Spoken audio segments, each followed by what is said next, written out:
MLA Gopireddy వెంట కిరాయి గుండాలు ఉంటే తన వెంట ప్రజలున్నారని నర్సరావుపేట టీడీపీ ఇన్ఛార్జ్ చదలవాడ అరవింద్ బాబు అన్నారు. వైజాగ్లో పట్టుబడ్డ డ్రగ్ రాకెట్లో బీజేపీ టీడీపీ జనసేన నేతల హస్తం ఉందని వైసీపీ ఆరోపించడం సిగ్గుచేటన్నారు. వైసీపీ అరాచకాలకు ఫుల్ స్టాప్ పెట్టేందుకు కూటమికి ప్రజలు పట్టం కడతారని అంటున్న నర్సరావుపేట టీడీపీ ఇన్ఛార్జ్ చదలవాడ అరవింద్ బాబుతో మా గుంటూరు జిల్లా correspondent Veeraswamy face to face. రాష్ట్రంలో అధికార పార్టీకి చెక్ పెట్టేందుకు బీజేపీ టీడీపీ జనసేన కలిసి వ్యూహాలు రచిస్తున్నాయి. ఈ నేపథ్యంలో టికెట్ల ఖరారు చేసే విషయంలో ఆచితూచి అడుగులు వేస్తున్నాయి. నర్సరావుపేట ఇన్ఛార్జిగా చదలవాడ అరవింద్ బాబు నియామకం చేసింది టీడీపీ. ఈ నేపథ్యంలో ఎన్నికల ప్రచారం ఎలా జరుగుతుంది, దీనికి సంబంధించి మరిన్ని విషయాలు తెలుసుకోవడానికి మనతో పాటు చదలవాడ అరవింద్ బాబు ఉన్నారు. వారితో మాట్లాడిపించే ప్రయత్నం చేద్దాం. చదలవాడ అరవింద్ బాబు, ఏ రకంగా ఎన్నికల ప్రచారం చేస్తుంది? చివరికి మీకు టికెట్ టీడీపీ అధిష్టానం కేటాయించింది, ఏ విధంగా ప్రచారం జరుగుతుంది? అంటే మాకు నారా చంద్రబాబు నాయుడు గారికి, నారా లోకేష్ బాబు గారికి, అచ్చెన్నాయుడు గారికి, పల్నాడు జిల్లా అధ్యక్షులు జీవి ఆంజలి గారికి, మా సీనియర్ నాయకులు పుల్లారావు గారికి, ఎరపతినేని గారికి, అదేవిధంగా మా ఎంపీ శ్రీకృష్ణ దేవరాయలు గారికి మేమందరం కూడా కృతజ్ఞతలు తెలియజేసుకుంటున్నాము. ఎందుకంటే నర్సరావుపేట పట్టణంలో ఈ అసెంబ్లీలో తెలుగుదేశం పార్టీ నాయకులు, కార్యకర్తలు, మహిళలు పడిన కష్టానికి, వారికి జరిగిన నష్టానికి మాకు గౌరవం కలగజేస్తూ చంద్రబాబు నాయుడు గారు ఈ నర్సరావుపేట తెలుగుదేశం పార్టీ కేటాయించినప్పుడు అభ్యర్థిగా అరవింద్ బాబుని డిక్లేర్ చేసినందుకు జనమంతా కూడా ఒక ఎక్స్ప్లోజన్ లాగా అందరూ బయటకు వచ్చి సంతోషపడ్డారు. మేమందరం కూడా, ఎందుకంటే ఇవాళ టీడీపీ, జనసేన, బీజేపీ ఉమ్మడి అభ్యర్థిగా నేను పోరాటం చేయడానికి ముందుకు వచ్చాను. కాబట్టి ఈ మూడు పార్టీల అండదండలతోటి నేను రేపు ఎలక్షన్స్లో గెలవడానికి పూర్తిగా ప్రయత్నం చేస్తున్నాను. గత ఎన్నికల్లో ఒక జెండాతోటి వెళ్ళిన చదలవాడ అరవింద్ బాబు ఇప్పుడు మూడు జెండాలను కూడా కలుపుకోవాల్సిన పరిస్థితి ఏర్పడింది. మూడు జెండాల నాయకులను కూడా తీసుకెళ్లాల్సిన పరిస్థితి ఉంది. ఈ విషయంలో గెలుపు సాధ్యమేనంటారా? ఇప్పుడైతే ఉమ్మడి కుటుంబం ఉంటుందో, ఉమ్మడి కుటుంబంలో మేమందరం కూడా బలంగా ఉంటాం. కాబట్టి అందరూ కూడా పోరాటం చేయడానికి, ప్రజల్లోకి వెళ్ళడానికి, పార్టీని బలోపేతం చేసుకోవడానికి, ఈ వైసీపీ ప్రభుత్వాన్ని ఎక్కడ కూడా నెగిటివ్ ఓట్లు చీలకుండా ముందుకెళ్ళటానికి మేమందరం కూడా ముగ్గురం కలిసి ప్రయాణం చేస్తున్నాము. గతంలో చూసుకున్నట్టే ఇప్పటికీ చదలవాడ అరవింద్ బాబు ఎంపీ శ్రీకృష్ణదేవరాయల మధ్య కాస్త గ్యాప్ ఉంది. ఈ నేపథ్యంలో అందుకనే టికెట్ కేటాయించే విషయంలో మాత్రం కాస్త లేట్ అయింది అనేది భిన్నాభిప్రాయాలు కూడా వ్యక్తం అవుతున్నాయి. ఏమంటారు దీని మీద? లేదండి, ఎక్కడ కూడా చంద్రబాబు నాయుడు గారు, నారా లోకేష్ బాబు గారు కానీ, మా ఎంపీ శ్రీకృష్ణదేవరాయలు గారు ముగ్గురు కూడా నాకు అండగా ఉన్నారు. ఎందుకంటే రాత్రింబగళ్ళు 5 ఏళ్ళు కష్టపడ్డాను కాబట్టి, తప్పనిసరిగా మరి గెలిచే అభ్యర్థి అతనే కాబట్టి మూడు పార్టీలు కూడా ఏకాభిప్రాయంతో నాకు సీట్ ఇవ్వడం జరిగింది. ఎక్కడ కూడా మేమందరం కూడా కలిసేమెలిసే ఎంపీ గారు కానీ మేమందరం కూడా రోజు పాదయాత్ర చేస్తూ ప్రజల్లోకి వెళ్తున్నాము. ఎక్కడ కూడా మా మధ్య గ్యాప్ లేదు. వైజాగ్లో దాదాపు వేల కోట్ల రూపాయల డ్రగ్ పట్టుబడింది. దీని మీద కూడా శ్రీకృష్ణదేవరాయలకి దీని మీద బాగా ఉందని చెప్పేసి కొద్దిసేపటి క్రితమే వివరణ కూడా శ్రీకృష్ణదేవరాయలు ఇవ్వడం జరిగింది. కేవలం శ్రీకృష్ణదేవరాయలని పల్నాడు జిల్లాలో చెక్ పెట్టేందుకే వైసీపీ ఆరోపణలు చేస్తుంది అనుకోవాలా, ఎలా భావించాలి అంటారు? ఇప్పుడు వైసీపీ ఆరోపణలు ఎవరి మీదనే చేస్తారండి వాళ్ళు. ఎందుకంటే ఎవరైతే నీతిగా ఉంటారో వాళ్ళ మీద రాళ్ళు వేస్తుంటారు. ఈ డ్రగ్స్ స్కామ్లో చంద్రబాబు నాయుడు గారికి, పురంధరేశ్వరి గారికి, ఎంపీ శ్రీకృష్ణదేవరాయలు గారికి బాగా ఉందని చెప్పడం జరిగింది. మరి వీలైతే అరవింద్ బాబు కూడా బాగా ఉందని చెప్పచ్చు వాళ్ళు. ఎందుకంటే వాళ్ళు చేసే ప్రతిదీ మరి అవినీతి, దుర్మార్గాలు, వీటన్నింటినీ కూడా భాగం వాళ్ళకే ఉంది. ఈ ఆంధ్రప్రదేశ్ డ్రగ్స్ అడ్డాగా మారిందంటే ఈ వైసీపీ వల్లే. ఎక్కడ ఇప్పుడు వైజాగ్ ఏజెన్సీలో రోజు కూడా దాదాపు 2 లక్షల ఈ గంజాయిని పట్టుకోవడం జరిగింది. మరి ఇవన్నీ కూడా ఈ దుర్మార్గ ప్రభుత్వం చేసేదే. ఎవరి మీద అయితే రాయేస్తారో, బురదలో రాయేస్తే వాళ్ళ మీద పడుద్ది.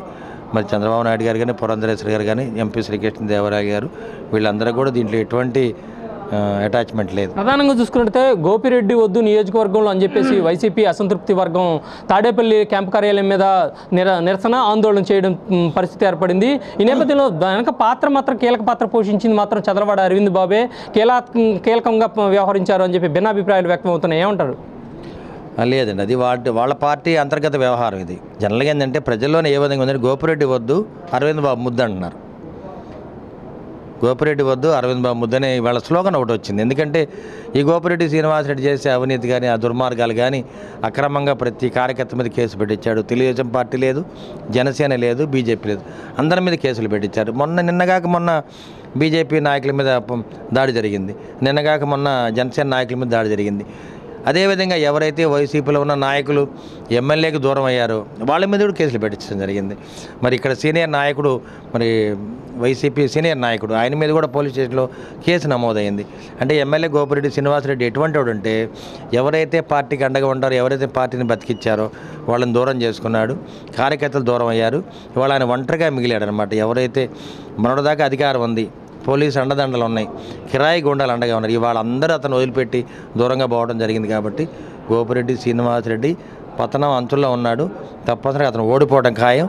అరవింద్ బాబు టీడీపీ, జనసేన, బీజేపీ ముగ్గురి అభ్యర్థిగా రేపు గెలవబోతున్నాడు, అసెంబ్లీకి వెళ్తున్నాడు. ఫైనల్గా చదలవాడ అరవింద్ బాబుకి నియోజకవర్గంలో ఓటు వేయాలి అంటే ఎందుకు ఓటు వేయాలి? కావాల్సిన స్వతంత్ర సమరయోధుడు కుటుంబం నుంచి కాదు, రాజకీయ వారసత్వం కూడా లేదు. ఎందుకు ఓటు వేయాలి? ఓటు వేయడానికి ప్రధాన కారణం ఏంటి అంటే ఏం చెప్తారు? ఇప్పుడు మా తాత నేత దాగితే మేము వాసన చూడాలని లేదండి. నేను ఇప్పుడు కూడా ఒక అభ్యర్థిగా, ఒక డాక్టర్గా ప్రజల్లోకి వచ్చాను, ప్రజల కోసం పాటుపడుతున్నాను. ఇంకా ఓడిపోయిన తెల్లారి నుంచి కూడా ప్రజల్లో ఉన్నాను, ప్రజల కొరకే ఉన్నాను. ప్రజలు నన్ను నమ్మారు. ఎస్టీ, ఎస్సీ, బీసీ, మైనార్టీ, కాపు వర్గాలు కానీ వ్యాపార వర్గాలు మొత్తం కూడా నన్ను నమ్మారు.